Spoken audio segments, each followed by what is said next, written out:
मेरी माँ अक्सर मुझे कहा करती थी कि कहानी, कविताएं और किताबें पढ़ने का शौक़ मुझे उनसे विरासत में मिला। ये बात काफ़ी हद तक सच है। मेरी माँ कहा करती थी कि जब मैं उनकी कोख में थी तब वो दिन रात ढेरों कहानियाँ, ढेरों किताबें पढ़ा करती थी और किताबें पढ़ते पढ़ते अक्सर ही किताबें अपने सीने से लगाए वो सो जाया करती थी। और जब वो मुझे किताब पढ़ता देखती थी तो यही कहती थी कि जो जो कहानियाँ मैंने अधूरी छोड़ दी, जो जो कहानियाँ वो सीने से लगाकर सो गई थी, वो सब कहानियाँ मैंने पढ़ डाली। सच है ये, क्योंकि ऐसी कई कहानियाँ, कई किताबें, कई कविताएं मुझे याद हैं जो मैंने कभी पढ़ी ही नहीं, तो शायद वो मुझे मेरी माँ ने ही सुनाई होंगी।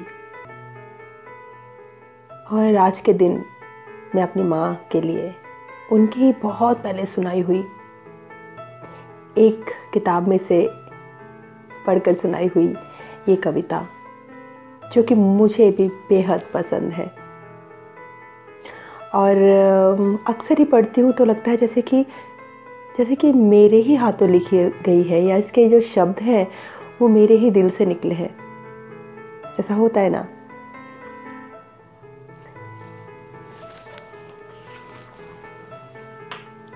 ये कविता है अमृता प्रीतम की लिखी हुई। मैं तेनू फिर मिलांगी।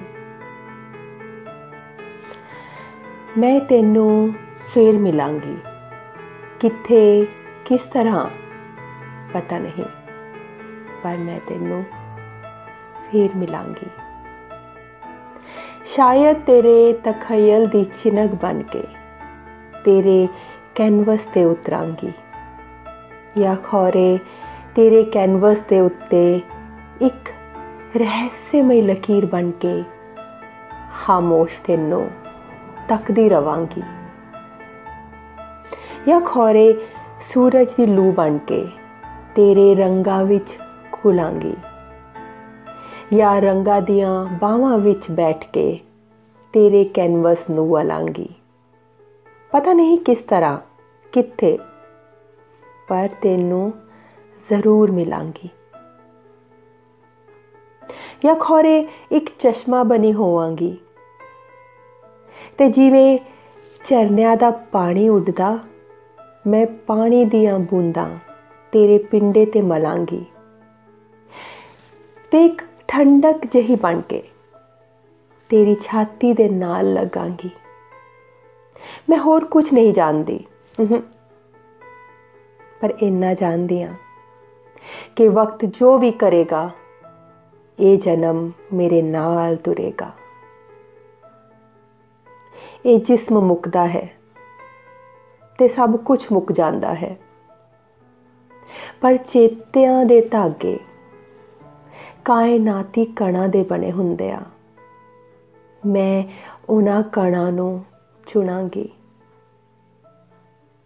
मैं तेनों फिर मिलांगी, किथे किस तरह पता नहीं, धागियां नूं वणांगी ते तेनों मैं फिर मिलांगी।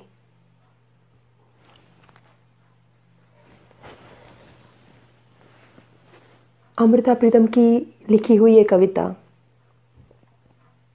सच्चाई के कितने करीब है। ऐसा लगता है कि हाथ बढ़ा के हम इस कविता के शब्दों को, अल्फाजों को छू सकते हैं, उसकी भावनाओं को ऐसे पकड़ सकते हैं।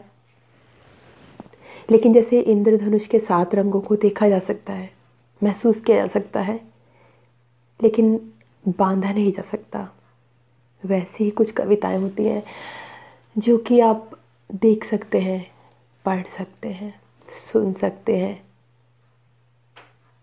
लेकिन कोई कोई ही महसूस कर सकता है उन शब्दों को, उन शब्दों में बसी हुई गहरी सांसों को। तो उम्मीद है आपको ये कविता पसंद आई होगी। पढ़िए, जितनी कहानियाँ पढ़ सकते हैं, जितनी कविताएं पढ़ सकते हैं, गुनगुना सकते हैं, क्योंकि ये एक ऐसी चीज़ है जो आपको कभी छोड़ कर नहीं जाती। जो आपका वजूद बन जाती है, आपके वजूद में शामिल हो जाती है। तो रखिए अपना ख्याल और एक दूसरे का। नमस्कार।